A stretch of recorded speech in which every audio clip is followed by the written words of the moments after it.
हम उस सीएम की बात करेंगे जो बीजी यूनिवर्सिटी ने लास्टली सबमिट कराई है, उसके साथ साथ प्रोसीडिंग जो 2 फरवरी को सुप्रीम कोर्ट में हुई सुप्रीम बीजीयू के बारे में, और जो स्टूडेंट को विक्टिमाइज कर रहे हैं, और वो तमाम मालूमात जो 3 साला और 5 साला सेशन के मुतल्लिका हैं, उनका हम इसमें बड़ा एक इफेक्टिव में और ऑथेंटिक वे में उसकी डिस्कशन करेंगे। स्टूडेंट के क्वेश्चन हैं कि जी सुप्रीम कोर्ट का 2 फरवरी को मामलात हुए, तो उसमें एक ऑर्डर जो उन्होंने वर्बली एक ऑर्डर दिया है, ये जो in coming days return order आएगा तो वो स्टूडेंट की फेवर में नहीं है, वीसी सस्पेंड हुए और इस तरह की चीजें हुई हैं, तो वो स्टूडेंट को कहाँ पे उस चीज से रिलीफ मिल रहा है, उसकी एक वजाहत मैं यहाँ पे आज करना चाहूंगा।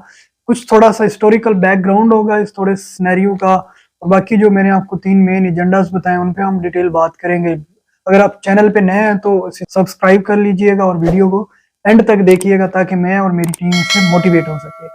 मैं हूं समरी क्लास रंजा, आप देख रहे हैं learn with sir. Multan high court bench में वीसी के एडवाइजर ने इस बात का इजहार किया था कि उन्होंने सीएम फाइल किया यूनिवर्सिटी की तरफ से सुप्रीम कोर्ट में, और उसमें वो एक क्लियर फैसला लेना चाहते हैं जो 16, 17, 18 पार्ट 2 और 3 के स्टूडेंट्स हैं उनके लिए। तो वो सीएम फाइल हुई है, उसकी जो प्रे थी या उसमें जो आर्गुमेंटेटिव पैराग्राफ्स थे वो मैंने रीड आउट किया, उसका मैं लिंक अटैच कर दूंगा डिस्क्रिप्शन में, अगर आप दोस्तों ने उसे पढ़ना हो तो पढ़ सकते हैं। बड़ा अजीब तरीका का एक रिटायर्ड हाई कोर्ट का रिटायर्ड जज जो है वो इस तरह का असिस्ट कर रहे हैं सुप्रीम कोर्ट को और उन जजेस को, और हमेशा से अपनी एक पावर का अथॉरिटी का मिस यूज करते आए हैं एज यूजुअल हाई कोर्ट में भी और हर अथॉरिटी के सामने। अब मेरे ख्याल से वो इसी चीज के आदी हैं और यकीनन इसी में वो है कि जी हम सुप्रीम कोर्ट को भी मिसलीड करेंगे और मामलात को अपने तरीके से अपनी तर्ज से चलाने की कोशिश करेंगे। अलबत्ता वो नहीं हुआ। उन्होंने 2-3 पॉइंट्स की मैं आपको यहाँ पे जिक्र करूंगा। सीएम में पैरा नंबर 6 में ये बात की थी कि वीसी को माल ट्रीट किया गया सुप्रीम कोर्ट के बाहर और पुलिस ने रेस्क्यू किया, और हर उस सीएम के हर पैराग्राफ में वीसी की तरफ से कुछ चीजें थी और वीसी को बचाने के लिए ये मामलात हो रहे थे, और एक फेक सा एक स्टोरी और वो सारी अजम्पशन बेक सीएम में थी, कोई फैक्ट नहीं थे उस पे। और उसमें दूसरा जो सेनेट की प्रोसीडिंग हुई है उस उनके खिलाफ काफी हद तक खुल के बात की गई थी सीएमए में कि जी वीसी साहब को बुलाया जाता है, इंक्वायरी हो रही है, और एक्चुअल में वो अपने आप को सेनेट से भी बचाना चाहते थे, स्टूडेंट के सारे मामले से खुद को बचा के सारा मामला जो है वो सुप्रीम कोर्ट में रेफर कराना चाहते थे। उनका क्लेम था कि जी सुप्रीम कोर्ट ने इस मामले पे मना किया, पार्ट 2, 3 के पेपर्स ना लिए जाए 16, 17, 18 के, जो कि ऐसी बात नहीं थी। कोई वर्बल मिन्यूट सी डिटेल इस पे थोड़ी बात हुई होगी किसी हियरिंग पे, अलबत्ता रिटर्न ऑर्डर किसी में भी पार्ट 2, 3 का जिक्र नहीं है। को बताते चले कि इंक्वायरी जो हुई है या इसका जो इनिशिएटिव था सुप्रीम कोर्ट की तरफ से वो सिर्फ और सिर्फ पार्ट 1 सप्लीमेंट्री 2019 पे था, और किसी चीज पे किसी पार्ट पे और कोई इंक्वायरी नहीं थी, और ना ही सुप्रीम कोर्ट की तरफ से कोई डिमांड थी, और ना ही उन कंप्लेनेंट अथॉरिटीज पाकिस्तान और पंजाब बार की तरफ से इस तरह की कोई प्रे थी जिसमें यूनिवर्सिटी या कोर्ट जो है वो किसी को ऑर्डर करते कि इनको भी आप साथ रिस्ट्रेन करें। जो डॉक्यूमेंट सीएम के साथ अटैच किए गए हैं वो मैं ना चीज के यूट्यूब के लिंक्स, उसकी वीडियोस के स्क्रीनशॉट और जो मेरे फेसबुक पेज पे अपडेट्स होती हैं उनको नाजेबा बनाने के लिए और डिसरिस्पेक्टफुल मटेरियल और थोड़ी कंटेम्प्ट ऑफ कोर्ट के जुमरे में ला के उस चीज को कोर्ट में पेश करने की कोशिश की गई है एक अटेम्प्ट में। तो ये एक तरह से स्टूडेंट को पर्सनली विक्टिमाइज कर रहे हैं, एक एज ए होल एक कम्युनिटी को उन्होंने टारगेट किया हुआ था। तो पूरी कोशिश की गई है कोर्ट के सामने समरी क्लास का जिक्र करने की और इस एक शख्स को टारगेट करने के लिए। और भी दोस्त हैं, काफी दोस्त मेहनत कर रहे हैं, चीजें कर रहे हैं अपने बिहाफ पे। अलबत्ता उन्हें इस चीज का थ्रेट था कि अगर इस बंदे को हम जो है वो सप्रेस कर लेंगे तो माइट भी ये चीजें उनकी ज्यादा फेवर में हो जाए। और दूसरे नंबर पे बड़ा वाज़ेह क्लेम था उनका कि ये मामला सुप्रीम कोर्ट अपने उस कवर में चला जाए और वीसी को खुद वो कह देंगे जी आप पेपर ना लें और रिस्ट्रेन हो जाए सब कुछ, जबकि ऐसा नहीं था। उन्होंने कोर्ट को मिसलीड करने की कोशिश की और नौबत यहाँ तक आ गई है कि मेरे वॉइस नोट्स को मूव करने की कोशिश की जा रही है, उन्हें मिसयूज करने की कोशिश की जा रही है against the supreme court of Pakistan, और जजेस को उसमें इस चीज़ को उलझाने की कोशिश की गई थी। फर्दर देखते हैं इन फ्यूचर। मैं इस वीडियो के जरिए क्लियर मैसेज दूंगा, मेरी कोई भी मूवमेंट, मेरा कोई भी अमल एक तो पाकिस्तान के बेहतरी और उसके पाकिस्तान के मफाद में होगा, यहाँ के अवाम के मफाद में होगा। इदारे अच्छे बुरे हैं वो उनका अपना कंसर्न है, उन्होंने अपने उस रेप्यूट को खुद बिल्ड करना है। मैंने कोई किसी की ड्यूटी नहीं ली हुई कि मैं बीजीओ की तारीफें करता रहूं, मैं बाकी इदारों, जो इदारा अपने आप अपना कुछ डिलीवर करेगा अवाम उसको उसकी अच्छाई को गिनेगी। सो हम किसी इदारे से काम लेने के लिए उनको पॉजिटिवली क्रिटिसाइज कर सकते हैं, right to information right to speech के तहत और इन चीज़ों के इनको यूज़ करते हुए। तो अलबत्ता मुझे इस चीज़ से कोई डर नहीं है कि ये मेरे खिलाफ ये प्रोपेगेंडास कर रहे हैं, उनको खुली छुट्टी है। अब तो माशाल्लाह अगली तफसील में आपको आइडिया होगा कि इनके साथ हुआ क्या है और मामलात क्या हो रहे हैं। अब मैं बात करूंगा 2 फरवरी 2023 को सुप्रीम कोर्ट में हियरिंग थी। उस मामले पे हमारी तरफ से 2 कौंसल वहाँ पे पेश थे, एक ऑनरेबल मिस्टर रॉय अज़हर साहब और दूसरे नंबर पे एक मैम थी जो सुप्रीम कोर्ट की एक ओहदेदार हैं फिलहाल, मैम हिफ्जा बुखारी साहिबा। इन दोनों कौंसल्स की तरफ से स्टूडेंट का स्टांस अदालत को बताने की, समझाने की और असिस्ट करने की कोशिश की गई पॉजिटिव वे में। मैं उनका शुक्रगुजार हूँ।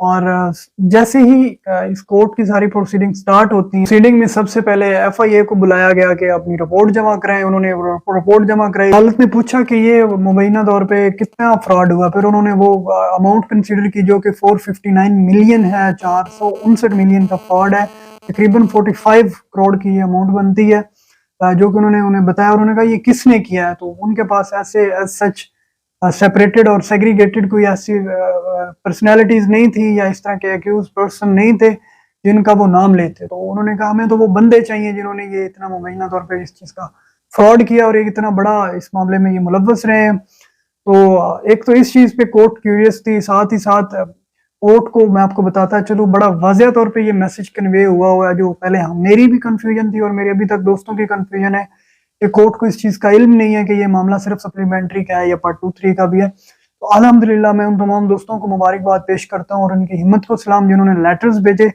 और इससे एक हमें सबक लेना चाहिए कि इन फ्यूचर जो भी एफर्ट्स कर रहे होते हैं उसको कलेक्टिवली अगर हम एक लार्ज स्केल पे एग्जीक्यूट करते हैं तो उसका हमें ज्यादा बेनिफिट हो सकते होते हैं।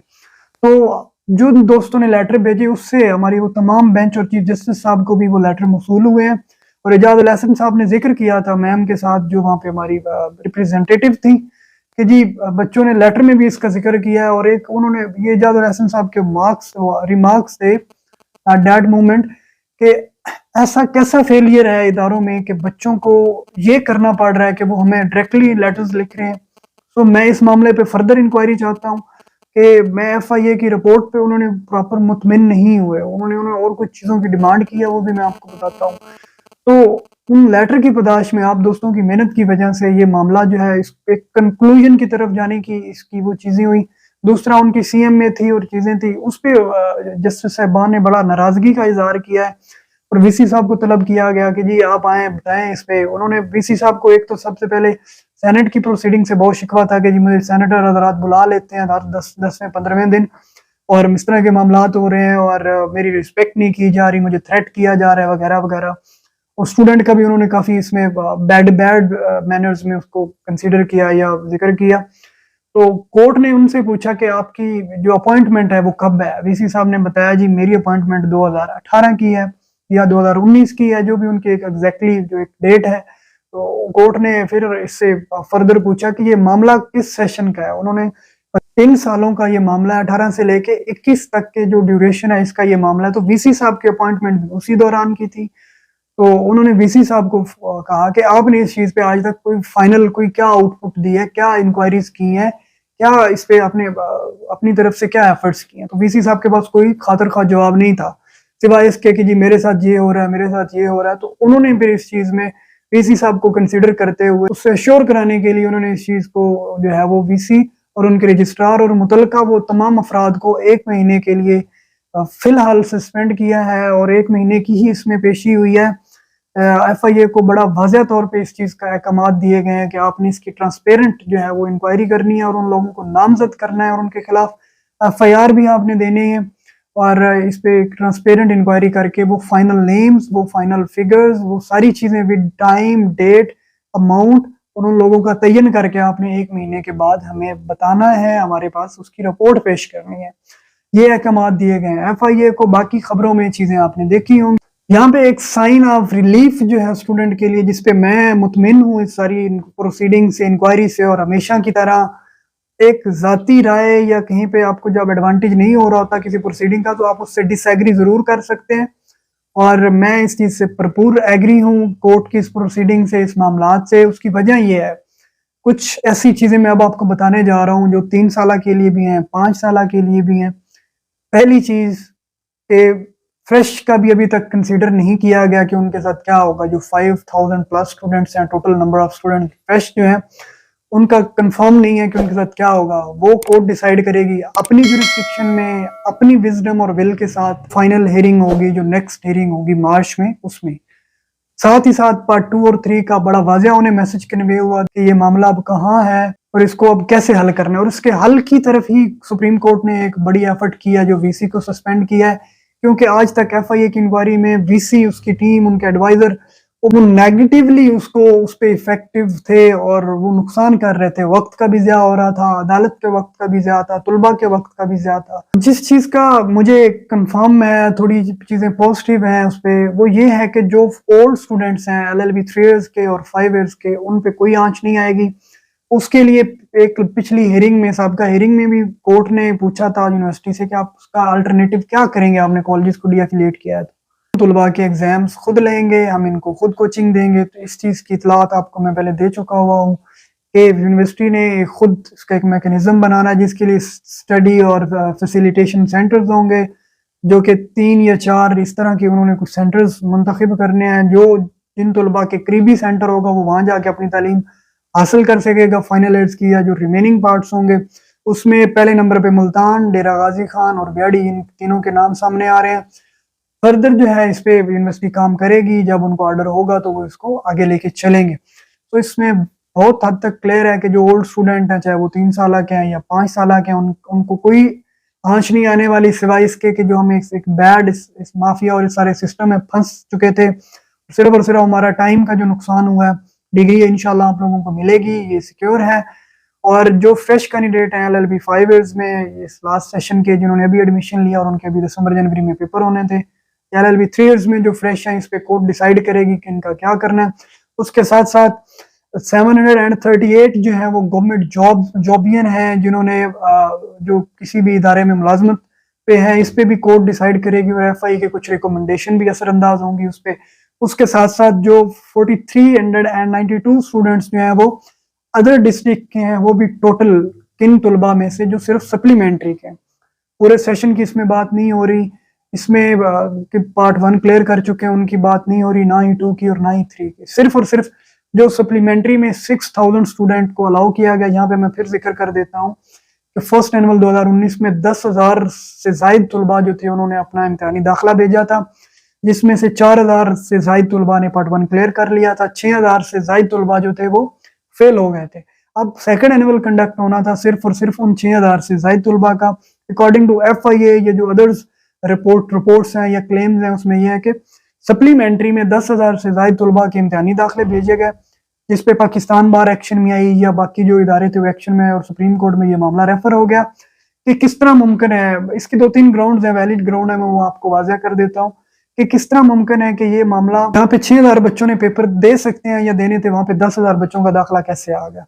तो उस चीज पे फिर एक्शन हुआ और वो इन रियल वो चीज लीगल नहीं थी। सारे बच्चे सप्लीमेंट्री में जो पहले फ्रेश थे वो पेपर्स नहीं दे सकते थे, वही वो 5000 से ज्यादा फ्रेश बच्चा जो है वो एंटर हुआ। अब इसमें 2 कंडीशन है। पहली कंडीशन के तमाम बच्चे जो है वो इलीगल एडमिशन नहीं है। एक क्वेश्चन अहमद क्यूम साहब का और बाकी अथॉरिटीज की तरफ से भी एक आ रहा है कि जेन्युइन और नॉन जेन्युइन का। तो वो तमाम तुलबा अकॉर्डिंग टू माई असेसमेंट और दीज रिपोर्ट्स और मेरे एसोसिएट जो मुझे बता रहे हैं वो जेन्युइन है, जो पार्ट 1 क्लियर कर चुके हुए हैं। आप इस चीज पे क्लियर हो जाएं। आप 5 ईयर में हो, 3 ईयर में हो, जिनका पार्ट 1 या कोई भी पार्ट क्लियर हो चुका है, आप जेन्युइन है। दूसरे नंबर पे जेन्युइन होने की निशानी ये है कि आपने सप्लीमेंट्री एग्जाम अटेम्प्ट किया हुआ है, आपका भी रिजल्ट नहीं आया और आप उसी एक जो है रेडार के अंदर है जो जेन्युइन का है और उसी में आपका शुमार होगा। नॉन जेन्युइन कौन से तुलबा है? सिर्फ और सिर्फ वो तुलबा जिनकी इंक्वायरी बताएगी कि इनके दाखिले ड्यू डेट के बाद आफ्टर डेट हुए हैं, और ये चीजें इंक्वायरी डिसाइड करेंगी। एक सवाल ये है कि वो तुलबा जिन्होंने 2016 में, 15 में या प्रीवियसली 17 या 18 में दाखिला लिया था और उन्होंने कोई पेपर अटेम्प्ट ही नहीं किया, वो रियल एडमिशन है, उनकी कोई भी किसी जाती मजबूरी के बायस या वो नॉन इंटरेस्टेड थे इस प्रोग्राम में, बाद में उन्हें जब रियलाइज हुआ दे केम बैक, तो वो उनका क्या होगा अब वो अगर वो अटेम्प्ट करना चाहें। एक तादाद ऐसी भी मौजूद है जो सीरियस और एक्चुअल कैंडिडेट्स हैं जिन्होंने अपने सारे प्रोसेस किए हुए हैं और इंशाल्लाह अकॉर्डिंग टू माय असेसमेंट वो भी जेन्युइन में कंसीडर होंगे। अलबत्ता एफआईए इसको फिल्टर आउट करेगी, हाँ तो वो भी फ्रेश से उनको निकालेगी कि ये बच्चे पहले चलते आ रहे हैं, इनका ये मामला है और इनको वो जेन्युइन कंसीडर। नॉन जेन्युइन का जहां तक मामला है, उनका सवाल जिन ग्राउंड्स पे जज होगा वो FIA बताएगी कि ये बच्चे नॉन जेन्युइन है, फिर सुप्रीम कोर्ट उस पर डिसाइड करेगी इनका हम क्या कर सकते हैं, इनको राइट टू एजुकेशन में फर्दर मूव करना चाहिए या नहीं। अकॉर्डिंग टू माई ओपिनियन, ये मेरे सोर्सेज जो बता रहे हैं कि उम्मीद है बहुत कम तादाद को जो है वो उनको ये हॉट वेव्स फेस करनी पड़ेंगी। ज्यादा स्टूडेंट्स जो हैं उनको कंसीडर कर लिया जाएगा, चाहे तो उनको LLB 5 ईयर्स में शिफ्ट कर दिया जाएगा जो उनका वक्त का ज़िया हुआ है, या जैसे भी जो एलिजिबल नहीं थे इस चीज़ के लिए कि वो लास्ट सेशन में 3 इयर्स में एडमिशन लेते, तो उनको उनके इस टाइम इस चीज़ों को मैनेज करते हुए उनको LLB 5 इयर्स में स्पेशल एक डिस्पेंसेशन दी जाएगी, एक चांस दिया जाएगा, उनके एज इश्यूज भी रिजॉल्व हो जाएंगे उसमें, और इन तमाम बच्चों को इंशाल्लाह एक स्पेशल चांस मिलने वाला है। इसके लिए आप पुरज़म रहे, हमारे साथ खड़े हों। अब जहां तक बात है पेपर्स की, आपका एक स्ट्रेट फॉरवर्ड एक कंसर्न होता है कि जी पेपर कब होंगे, हम इम्तिहान कब दे सकेंगे, ये चीज़ें हल कब होंगी।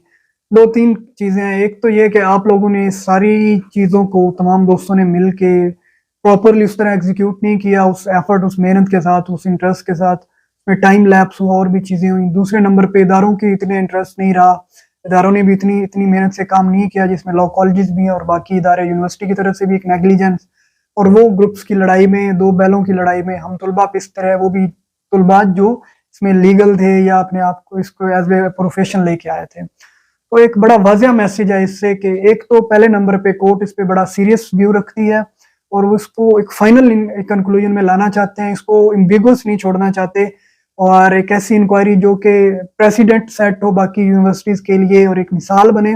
पाकिस्तान के एक फेल्ड एजुकेशन सिस्टम को रिस्टोर करने के लिए कोर्ट ने ये इनिशिएटिव लिया है, जिसमें इतनी वो इंक्वायरी करवा रही है और इदारे को एंगेज किया हुआ है, इतनी मेहनत हो रही है। मिलियन रुपीस का ये जो फ्रॉड है, स्कैम है एक गवर्नमेंट ट्रेजरी को, खजाने को, उसको रिकवर करने के लिए ये कोशिश की जा रही है। अलबत्ता इसमें स्टूडेंट जो है इंशाल्लाह वो मैक्सिमम सेफ होंगे और हमें उम्मीद है हमारी अदालतें हमें जो है वो इससे मायूस नहीं करेंगी और इन तमाम तुलबा को इंशाल्लाह लास्ट चांस लॉ में, चाहे वो 3 साल में हो या 5 साल में हो, उनको एक मौका दिया जाएगा, वो उस लीगल सिस्टम का हिस्सा बने। साथ ही साथ मैं आज दिली तौर पे उन तमाम दोस्तों का, उन लोगों का शुक्रिया अदा करता हूँ कि पंजाब बार के मेंबर्स हों, पाकिस्तान बार के हों, वो हमारी लीगल फर्टर्निटी के मेंबर्स हों, यूनिवर्सिटी के वो लोग हों, या हमारी स्पेशली हमारी अदालतें, तुलबा के पेरेंट्स, आप तमाम दोस्त, जिन लोगों ने भी इस मामले में वो सियासी या समाजी शख्सियत है उन्होंने मदद की, उनका शुक्रिया अदा करता हूँ। एक बहुत बड़ा स्कैम, बहुत बड़ा इशू, एक बहुत बड़े माफिया के खिलाफ हम लोग लड़े हैं अल्लाह के शुक्र से, और उन्होंने VC साहब को सस्पेंड किया, उनके उन मुतल्लिका अफराद को सस्पेंड किया है। तो इंशाल्लाह इन फ्यूचर ये जो मामला है वेरी सून सेटल्ड हो जाएगा और माश में उम्मीद है कि इसमें आप लोगों को बेहतर रिजल्ट्स मिलेंगे। हर बात की डिटेल में आपको बिफोर टाइम यहाँ पे ऑथेंटिक इन्फॉर्मेशन दी जाती है। उसके बावजूद मेरे दोस्त ग्रुप में पूछ रहे होते हैं, तो ये सिर्फ और सिर्फ ये मेहनत चीज़ें आप लोगों के लिए की जाती हैं। आप लोग इससे फ़ायदा उठाएं और हमें इस मामले में सपोर्ट करें। उम्मीद है आपको ये मालूमात पसंद आई होगी और इंशाअल्लाह आप लोगों की दुआएं, आप लोगों की मेहनत सारे मामले में हमें सुरखरू करेंगी और मार्च के फर्स्ट वीक में दोबारा केस इंशाल्लाह लग जाएगा। इसको पब्लिक इंटरेस्ट, पब्लिक इंपॉर्टेंस का मैटर समझ के इसको बड़ा स्पीडी प्रोसेस से डील कर रही है ऑनरेबल कोर्ट, और इंशाल्लाह ये मामला आप लोगों के फेवर में हल होगा। अगर वीडियो पसंद आई हो तो कमेंट में लाजमी अपनी आरा का भी जिक्र कीजिएगा और मेरी टीम को ज़रूर सपोर्ट कीजिएगा। आपका बहुत शुक्रिया। इंशाल्लाह लेक्चर सीरीज में आपसे मुलाकात होगी। Thank you. अस्सलाम।